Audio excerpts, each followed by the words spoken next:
uh, Raquel Smith, who's a surviving spouse of Will Smith, and I'm gonna take this nice and slow, and we can open up for questions afterwards. But she asked me, on behalf of her and her family, and on behalf of Will, to make this statement first, that Will was a wonderful husband, wonderful father, adored by her and adored by her children. She considered him her Superman, and that night, as he always does, was protecting her and trying to protect her the best he could. She also asked me to thank a number of individuals and a number of institutions. First, she wants to thank the public for the generous outpouring of support that she and her family have received. She's very grateful, and she sends her love back to the public and to the wonderful and generous individuals of the University Medical Center and the staff who have treated her so wonderfully and respectfully and lovingly. She also sends her love back to the men and women of the New Orleans Saints organization, the Bensons, and also specifically Coach Sean Payton, who has visited her in the hospital room and who has offered her anything that she and her family needs during this very critical time. And next, I'd like to just update you on her condition. She's still here in the hospital. She has been shot in both legs. She was shot in her right leg, and a bullet, a .45 caliber bullet, fractured her femur in the area of her knee. She was also shot by a second bullet, also .45 caliber, in her left leg. That wound passed through, this is all to my understanding, and again, I'm not her doctor, but my understanding is that bullet passed through her left leg, through her thigh. This has been very traumatic for her, as you can understand. This has been devastating for her and her children. She also asks, and I forgot to mention this, for the prayers from everyone. She will, we believe she will recover physically. The emotional scars, however, she may never recover from, and these will last forever, for both her and her children. Now, I would like to turn at this point to what I can only describe as some lies and factual distortions of what occurred that night that have been perpetuated by the killer, in this case, and circulated in both the local and national media. And I think the best way to do this is to take you all through, as quickly as I can, the story of what occurred that night. So that evening, Raquel and Will were at the Saki Cafe. They were there. It was just a regular night for them. They were there with some friends, a big group of people.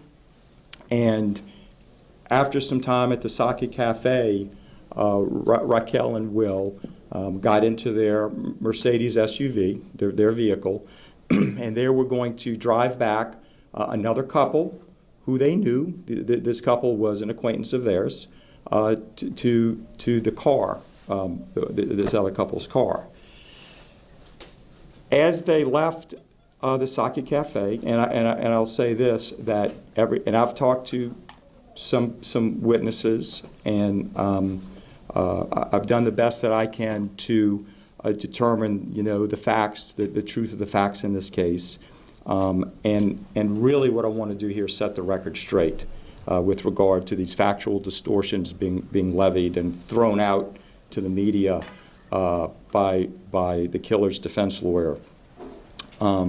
So they are in the vehicle. There's 4 people in the SUV, and Will is not inebriated to the point where he cannot drive. He's not, emotionally or physically affected.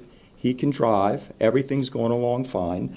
And they're driving down Magazine Street, and suddenly, right in front of them, an orange Hummer with dark tinted windows comes to a stop, a sudden stop right in front of them. They have to slam on their brakes to avoid hitting this car. After they slammed on their brakes, the consensus in the car was that we didn't hit this vehicle. There's no damage. He stopped for the light. And because it's late at night, this car just stopped right in front of us. They decide, and this car is pulling over. They don't know what is going on. So, out of concern for the safety of his wife, and the consensus of the car being that we don't know why these people in this, whoever's in this Hummer stopped so suddenly, concern for their safety and knowing they didn't, or believing they didn't hit the Hummer, and seeing no damage whatsoever, they continued. They drove around the Hummer and they continued on their way.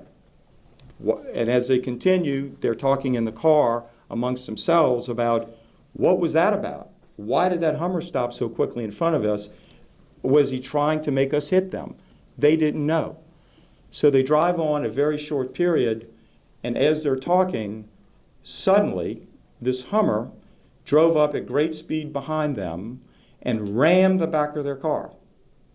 Violently rammed the back of their car intentionally, causing the back windshield of their SUV to shatter, causing their heads to whip back, causing their car to fly forward and hit the Impala, a car in front of them. Shaken, being just intentionally rammed from the rear by this orange Hummer, Will checked first to make sure everyone in the car was okay.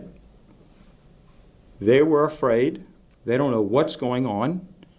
Will got out of the car, and he wanted to find out, why did this guy, who they now see stepping out of the Hummer, a very large man coming out of the Hummer, coming at Will, coming at the people that this man just attacked by ramming the car, which, in my view of the law, would be an aggravated battery to do that to somebody's car, and his passenger, a male, get out of their car.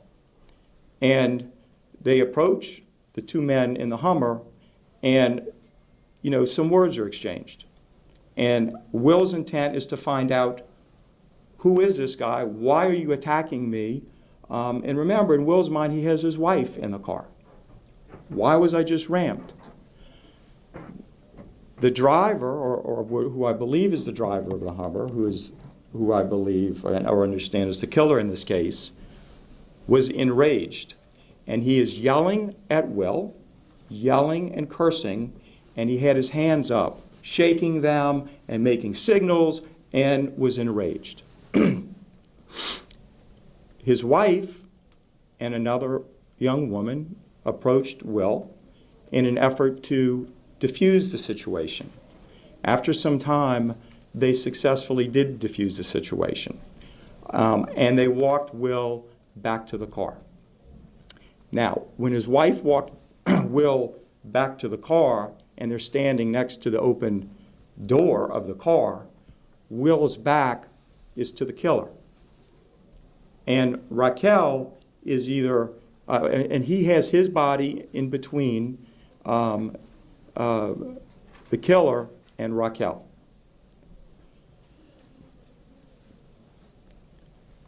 At this point, the killer follows them. And in the view, I believe, of the women, at least with Will, and Raquel is focusing on Will, that it's diffused. But the killer follows. Suddenly, 2 shots are fired.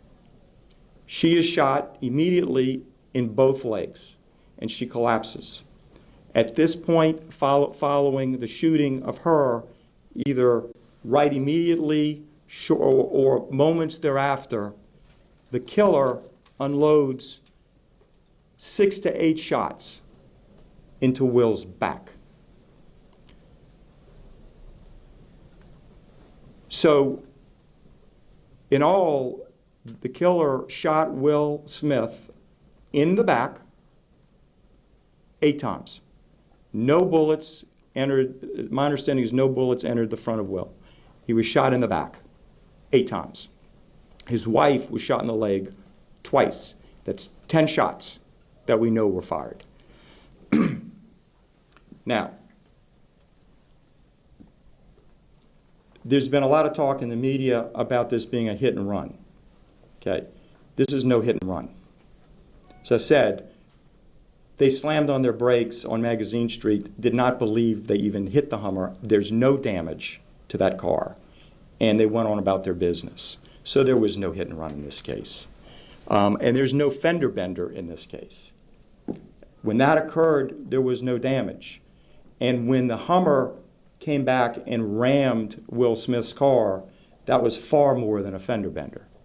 That was an intentional ram, shattering window, causing damage into both cars and the car in front of Will Smith's car.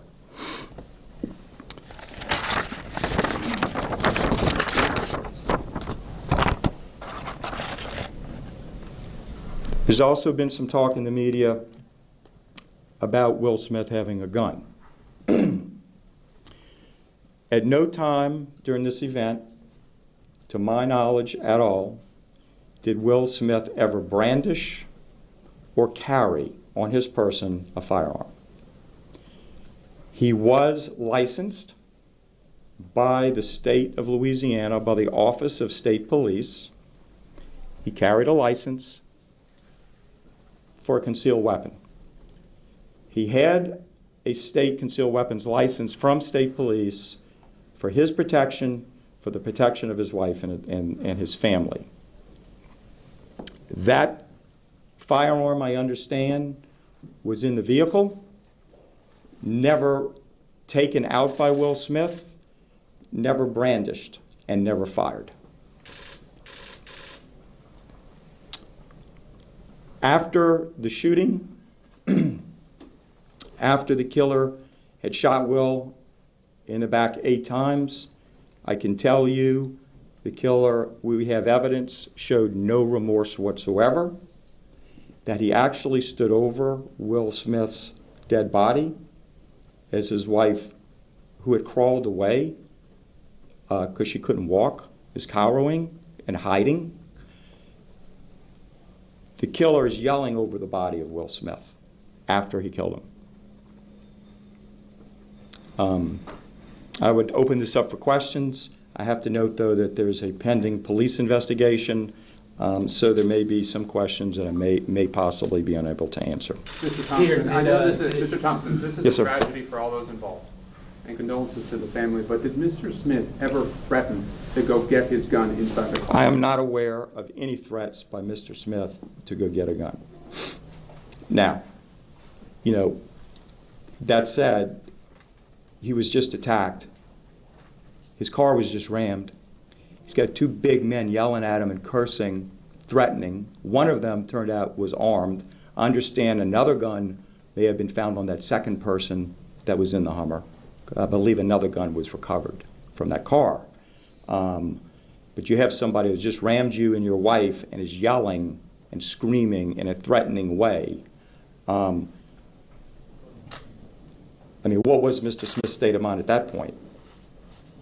I can only talk about my state of mind. You'd be frightened for your safety and the safety of your wife and the people in the car. And I mean, that's all I can say, really. One more quick, you mentioned that the defense has made some statements about how Mr. Hayes was feeling. In your opinion, did Will Smith ever give Mr. Hayes a reason to feel threatened, or a reason to feel threatened for his life?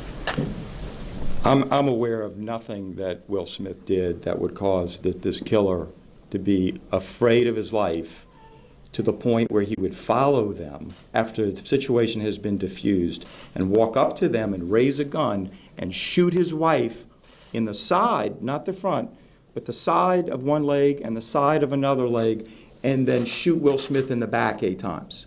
There's nothing Will Smith could have ever said to have caused that. That is specific intent to shoot and kill him, and specific intent to shoot or kill or cause great bodily harm to his wife. So you believe he intentionally killed Will Smith? Oh, absolutely. Absolutely. Absolutely. And I believe the evidence, the facts will prove that out. You said in the initial incident on Magazine Street, that's on video, that Mr. Smith was concerned for his safety. Why is that? Did he see the driver in the car? Why would he be concerned for his safety after slamming on his brakes and not even hitting another car? Well, from their perspective, they're driving down minding their own business. This large vehicle, you got to understand, it's a large orange painted Hummer, military-like vehicle with tinted windows. His vehicle's large as well, though, too. Right, but a Hummer does, in some minds, you start to wonder about your safety. Well, take it away, the vehicle's looks aside, okay? This vehicle, from their perspective, for no reason, came to an abrupt stop right in front of them, as if to cause them, wanting to cause them to hit this car. Was that in this man's state? Is that what the killer, what you said, Hayes, what was going through his mind? I have no idea, and I don't want to speculate. But from their point of view, this man stopped in front of them.